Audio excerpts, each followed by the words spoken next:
It's a pleasure to follow the Noble Baroness, and as much so to follow the Noble Baroness Parmenter as well, who was very generous in what she said, and I agreed with everything she said, particularly that part. I want to congratulate the committee for putting together a really valuable report, and if I may, I'm going to focus initially, at least, on the international role of the UK, both in terms of agitation, but also in terms of leading by example. I think the UK has a particular role to play. Now, logically, it's an obvious thing to say, but there is nothing more important than mending our relationship with the natural world. Absolutely everything we have, everything we need, everything we do, our entire economic system is based on nature, which is why the damage we're doing to it all around the world is just so mad. The damage to our rivers, our mangroves, our corals, our forests. If you consider that if I more or less keep to my time now, by the time I finish, but by the time I sit down, we'll have lost the equivalent of nearly 400 football pitches worth of forest. And it almost defies belief and imagination. And these are forests that are home to 4/5 of the world's terrestrial biodiversity. Around 1 billion people depend on them for their survival. And the forests, as we know, regulate just so much, not least our climate, but our rainfall. The Congo Basin alone is believed to generate more than half of the rainfall for the entire continent of Africa. So this isn't just an issue of biodiversity, and it's certainly not just an academic discussion we're having. And the reality is there is no technological substitute for these systems. The only solution and the ultimate challenge is finding a way to protect what remains, to restore what we have carelessly lost, and then to do everything we can through all of our decision-making to reconcile ourselves, our cultures, our civilizations, our economies with the natural world on which we depend.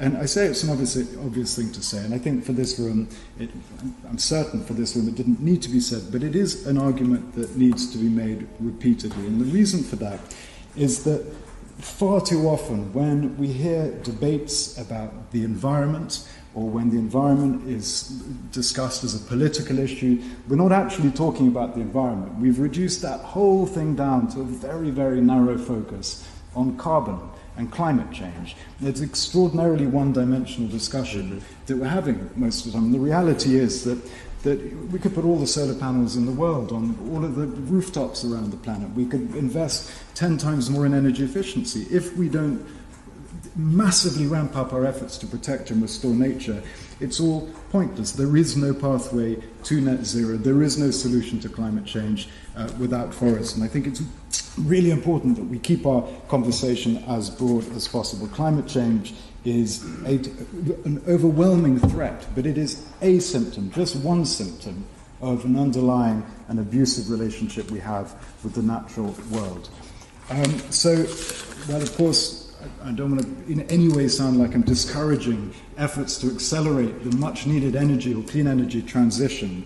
It is crucial, I think, that we ramp up our focus on nature, on preventing nature loss. And by the way, we know we can do it. There are examples all around the world. I had the privilege of being a minister for the international environment. I saw with my own eyes initiatives on a tiny scale, initiatives on a huge scale, initiatives sometimes on a national scale, where countries have managed to break the link between productivity, prosperity, and environmental destruction. In fact, I've just come back from Indonesia just a couple of days ago. I hate flying. I have to be drunk to get on an airplane, so I'm probably not making as much sense now as I'd like to be.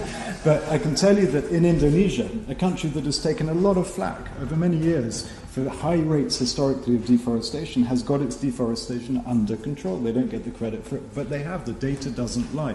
They've broken the link between palm oil production and deforestation. There is still some deforestation, of course, but it is nothing compared to what it was. And if all the great forest countries behaved in a way that Indonesia has, we'd be having a very different discussion. So we know it can be done.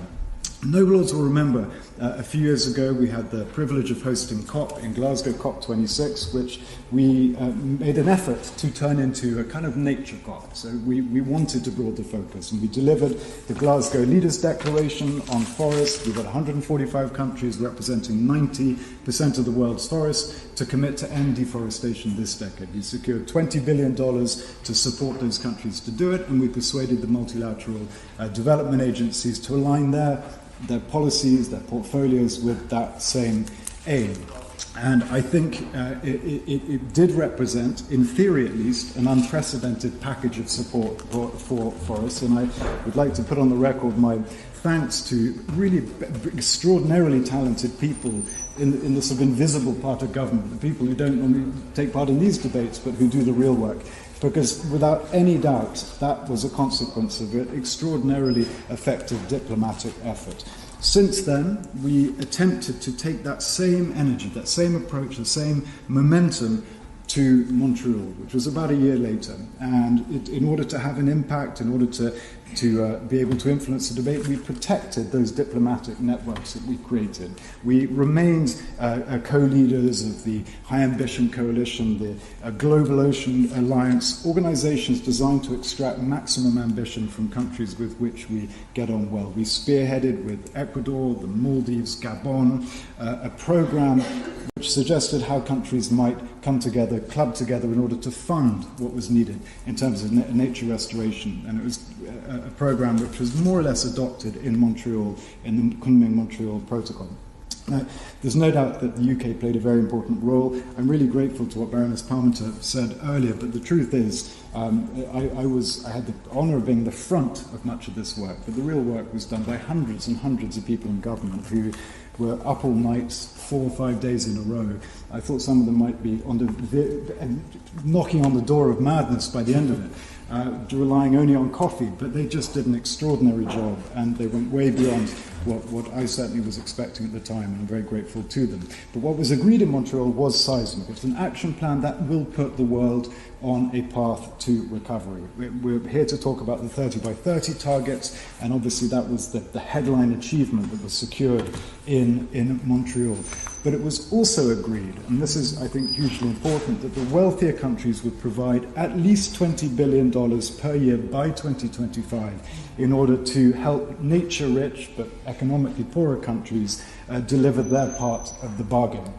And a lot's been achieved since Montreal, undoubtedly. We've got the targets, we've got the agreements, we've got the treaties. In basic terms, I think we do have the tools we need if we're serious about turning the tide on nature destruction. But if we don't use those tools, unless we properly do our part, the targets are academic. They are just targets on paper. And the truth is that right now, globally, and I'm going to include the UK in this, we're not living up to the commitments we made. We're less than 1 year from that $20 billion a year target. By the end of next year, we're supposed to be contributing, between us, rich countries, $20 billion. But a report that's been produced by the ODI, it's commissioned by the Brilliant Campaign for Nature, based entirely on the OECD figures, shows that just 2 countries are contributing what they regard to be their fair share of that finance, and the UK is not one of them. And I'm certainly not blaming the new government. You've only just taken your seats in new government, but the UK is not one of them, and the UK really does have a hugely important role to play in terms of turning those grandiose commitments into something approaching reality. We've been at the heart of this debate now for some years. I think it was a colossal error of judgment on the part of the most recent iteration of the Conservative government, where we just walked off the stage. We weren't there at the big events. We were fiddling the figures to make it look like we were spending more money than we were. We were letting down allies, and I think we did the UK's reputation an enormous amount of damage. But this government has the awesome responsibility of turning things around, rebuilding our reputation, and showing that when we make a promise on these issues, we stick to it, we keep our word. And that matters financially, for the reasons I've just explained, but it goes far beyond the finance. It's about the politics as well. We have a history of being able to agitate in negative ways, but also in very positive ways, internationally, persuading the world to do what we think the world ought to be doing. And when it comes to nature, our voice has counted for something. There have been many events, many times in the last few years, where regional groupings gather to talk about, for example, Amazon, and you'll have all the Amazon countries there and the UK. We have similar events in Asia, where leaders from Asian countries gather to talk about their biodiversity, and the UK is the only non-regional member there. We have a voice, and I think it's absolutely essential that we use it. We've got to get the rich country friends that we have to step up and pay their fair share. We've got to mobilize the private finance that we need to mobilize. There's not anything like enough public finance to do the job. We've got to make sure that the forums that we're part of, like the G7, honour the commitments they made. if you remember at the last G7, there was a commitment that all international aid, not just climate, not just nature aid, but all international aid would be aligned with the global biodiversity framework. That has not happened. It's not happened in the UK, and it's not happened elsewhere. I'm absolutely running out of time, so I'm going to make one final point, and that is that the biggest challenge that people talk about when it comes to restoring our relationship with nature is finance. We're told there's a $500 billion black hole annually. That's what's needed annually to turn things around. By coincidence, that's also how much is spent each year by the top 50 food-producing countries subsidizing often highly destructive land use. The UK is one of the few countries, possibly the only country, that's really got to grips with this challenge of reforming our subsidies such that we're paying public money in return for public goods like the environment.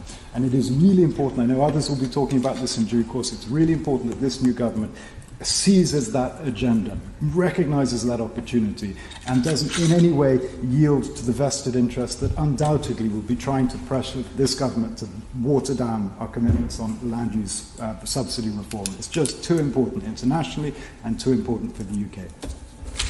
Wow.